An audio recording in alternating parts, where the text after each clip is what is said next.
Terror attacks ripped through Iraq and Pakistan. Fighting continues in Ukraine, leaving thousands without power or water in the dead of winter. The new U.S. government meets with Russian officials while U.S. President Donald Trump faces controversies at home. Hello, I'm Anand Naidu in Washington, D.C., and this is The Heat.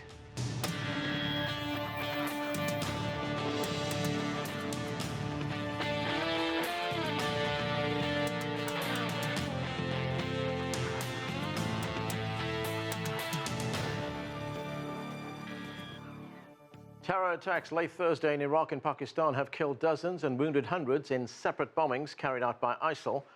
Renewed violence in eastern Ukraine, leaving many dead and sparking a possible humanitarian crisis. Meanwhile, the foreign minister of Russia and his U.S. counterpart meet in Switzerland. And back at home, the new U.S. president handles unrest within his own administration. We'll explore all this and more on today's Roundtable. Joining us from London, Alexander Nekrassov is a former advisor to the Russian government. From Berlin, Ansgar Graw is a senior political correspondent for the German newspaper Die Welt. From North Carolina, Mary C. Curtis is a journalist and columnist at Roll Call, a news website covering the U.S. government. And with us in the studio, Gianno Caldwell is a Republican strategist and contributor to The Hill, a news organization covering U.S. politics. Thank you for having me. Thanks to all of you for joining us. Ansgar, let's start with these terrorist attacks in Iraq and Pakistan. Dozens of people killed. ISIL has claimed responsibility for the attacks. What do you make of these attacks, the timing of the attacks, and actually the ferocity of the attacks? Is this ISIL showing the world and a new president in the United States that it's still a force to be reckoned with?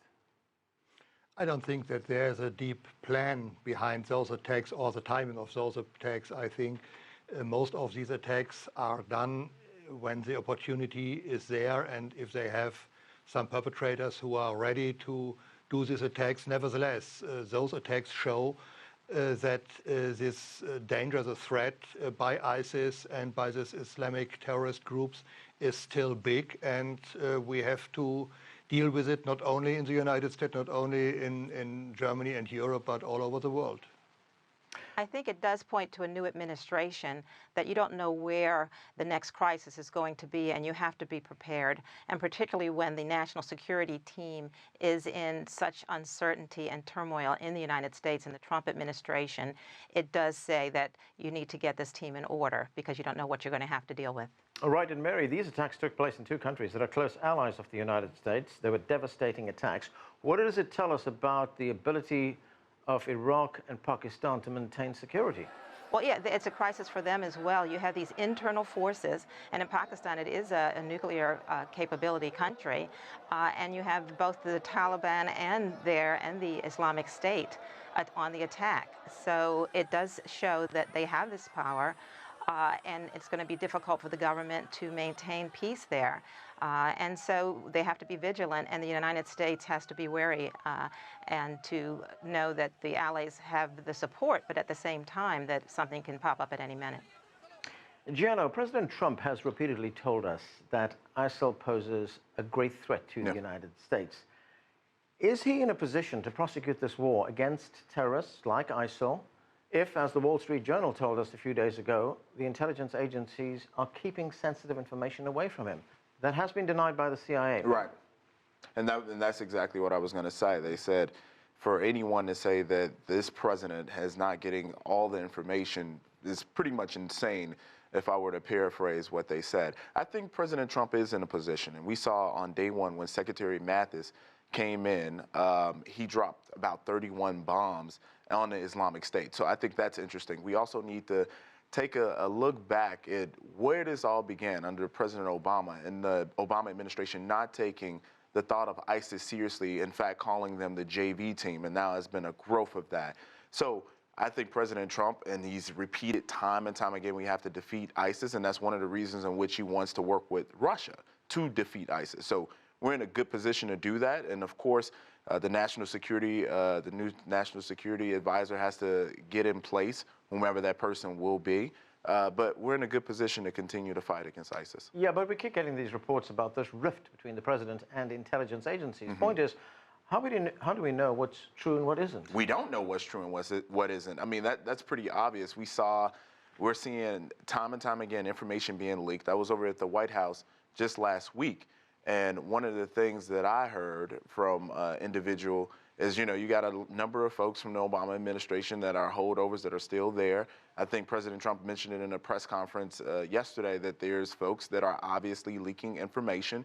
We don't know what exactly is true coming out of those leaks. We just know that there's leaks, and there's obviously some information that's accurate, because if it wasn't, you know, the administration would be right out denying it. So this But you have to say President Trump started out by insulting quite a bit of folks in the intel community, and you have to think that they probably didn't take too kindly to that. So, well, this is what we do know. What we do know is he had a point when he would say, and I know some people took this as an insult, you don't tell your plans about what you're going to do to the enemy. You don't say what I'm going to do to ISIS on this day, when, but he did also call them Nazis at one point. You're talking about Yes. the intelligence committee? Yes. yes, Yeah, compared he it said to it. Nazi He said it. Germany. I recall that time. compared Yeah. them- And I think he compared might have them to apologized Nazis, for that's that right. since. Okay, let me go to Alexander in London. Alexander, let's look at another area where there's conflict, and that is in the Ukraine. There's been a new flare-up of violence in the Donbass region. What's behind this latest escalation of violence? Well, this is not a surprise, because reports about the building up of Ukrainian forces on the border with the two breakaway regions have been basically going on for months. So what is happening now is the result of that buildup. It is quite obvious that the government in Kyiv is worried by a change of mood in Washington, and I think that they are trying to basically strengthen their position in future talks with Russia. On the other hand, Russia is very wary that the fighting intensifies, and there is absolutely no end to what is going on. I think there are shipments of arms going on to the area by the Ukrainian government and so on. So this is a very tense situation, and this situation is becoming even more sort of difficult because of what is going on in America. To be honest with you, a lot of people in Moscow are looking at what is going on in Washington, and they can't believe what is, you know, they see there. We basically see American intelligence services briefing against the sitting president. Now, when did we have a situation like that? I don't recall anything like that. And we basically have the president taking on the intelligence services and the media as well. And I tell you something, this doesn't strengthen confidence around the world. And I wouldn't be surprised at all, if in this very strange situation, the likes of ISIS will actually become even more active, because they see this is, you know, this sort of disarray. That's interesting. This doesn't help anyone. That's interesting, because Vladimir Putin has been praising Donald Trump. So I kind of push back on that narrative a little bit. Yeah, absolutely. We are in a very unconventional time. I think that President Donald Trump's election was a very unconventional one, and the folks around the world are shocked by what we're seeing. It's the onslaught by the media, what we call fake news, and I'm not speaking to any specific network, but there has been a number of stories that have come out that have been clearly untrue, and people run with it. So this is a very difficult time for our country. Right. I think I have to take up for the media here. Many of them are, that's the fourth estate. We have a different kind of government with, you know, 3 equal branches, and that's why the courts are basically sworn to uphold the Constitution. And many folks thought, say, for instance, that the travel ban, had it been vetted through his own lawyers, they would not have had a problem with it. When you come to Michael Flynn, it was found that he had been having these conversations about sanctions. It was reported, and was less than honest with the president and his team, and that's why he was fired. And now that there are also, you know, investigations about whether the team was having conversations, the Trump team, during the campaign with Russian intel officials. So these are branches of government doing their job, and media reporting it. As far as leaks, every administration has had leaks. If I may, you mentioned the travel ban, and I mentioned fake news, and you said, look, I got to take up for the media. Another one of those fake news stories was an Iraqi family who were trying to get back into the U.S., and they couldn't get into the U.S. because of the travel ban, and the mom died. That was the fake news story that people like the New York Times and others ran with completely, and it was completely untrue. So what we're seeing here is a number of individuals that are going out creating stories that make the president look bad. And that's what we're simply seeing. Now, I'm not saying that Donald Trump doesn't say things that he can make himself look bad. That's clearly a fact. I think we all recognize that. But with what we're seeing in the media, it's not a fair society. It's not open. It's not transparent like it used to be. Right. I want to go to Ansgar in Berlin. Ansgar, you've been a correspondent here for a long time. Objection. Yeah. Yeah. And I would object to this. I think there are some media reports that have been false, and media are run by human beings. Human beings used to make mistakes, and that happens from time to time in media. If I would ask you to name all those so-called fake news from the last 5, 6, 7 weeks, it wouldn't be so much this Iraqi family, and there was a thing with the Martin Luther King bust that was reported in the first time. But it was after 1 hour, it was corrected by the editor and by the journalist who did the story. So I think more complicated and more dangerous than those so-called. No, let me just finish. That's it. I think much more devastating are those alternative facts that are presented by the Trump government, and especially by Trump himself. And he declares, for example, that he got the biggest electoral vote since Ronald Reagan, and we know that there have been 5 other presidents who got bigger within the same. That was corrected, but 5-10 minutes. But he spoke in the same way. He ranted about the fake media. He made such claims, and he's hoping that most people don't see the corrections that are coming a little bit later. Even in that vein, he said, maybe I did. That's what he said. I want to get back to Mary and on this Ukraine situation. Nobody heard that. Mary, the U.S. President Donald Trump has also waded into the Ukraine crisis, saying Crimea was taken by the Russians. And this week, the new U.S. Secretary of State Rex Tillerson met with the Russian Foreign Minister Sergei Lavrov and urged Russia to abide by the terms of the 2015 peace agreement. Let's take a listen to what they had to say. The United States will consider working with Russia when we can find areas of practical cooperation that will benefit the American people. Where we do not see eye to eye, the United States will stand up for the interest and values of America and her allies. As we search for new common ground, we expect Russia to honor its commitment to the Minsk agreements and work to de-escalate the violence in the Ukraine. So, Mary, what kind of leverage does the United States have in this kind of dispute dealing with Russia?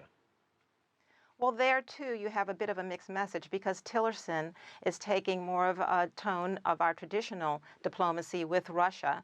And you see Trump being much more friendly to them. But you also see the UN ambassador, Nikki Haley, taking a tougher tone. So that is also a little bit of a problem because you have the Trump who doesn't really criticize too much of Russia, but you have folks in the administration who are trying to have that same, you have to keep up your agreements and so forth. Okay, Alexander, the Ukrainians have filed suit against Russia in the highest court of the United Nations. They accuse Moscow of illegally annexing Crimea and supporting rebel groups in eastern Ukraine. What is Ukraine expecting from the UN?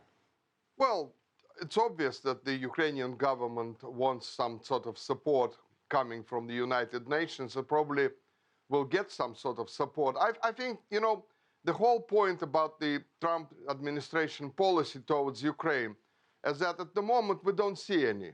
They were saying one thing before they came into office, then they sort of started to backtrack and say another thing.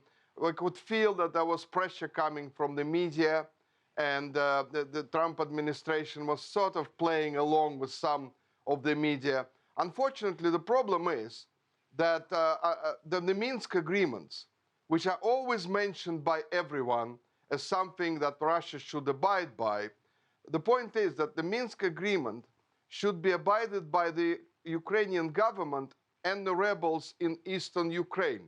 Russia and the other nations, the Western nations, they are the guarantors of that agreement. And people don't understand that. They keep banging on about these agreements. The structure of this whole thing is completely different. That is why I'm sometimes taken aback by the way Western media portrays Ukraine. As for Crimea, well, with Crimea, the deal is done. The people have spoken. There was a referendum, overwhelming desire to be part of Russia. What are we talking about here? We might as well start talking about Gibraltar all of a sudden and saying, why doesn't Britain return it to Spain? Because it's exactly the same situation, by the way. Exactly the same time one was Russian and the other was British, and so on. So we need to understand, first of all, the subject before we make all sorts of, conclusions and comments. And I honestly hope that the West and America as well, of course, understand one thing. If anything can trigger a third world war in Europe, that is the conflict in Ukraine. And I really hope that everybody will take a step back and realize that this is the danger we are facing and be realistic and not talk in slogans or in fake news as well, by the way. There's been a lot of fake news about Ukraine, the conflict, how it's developed.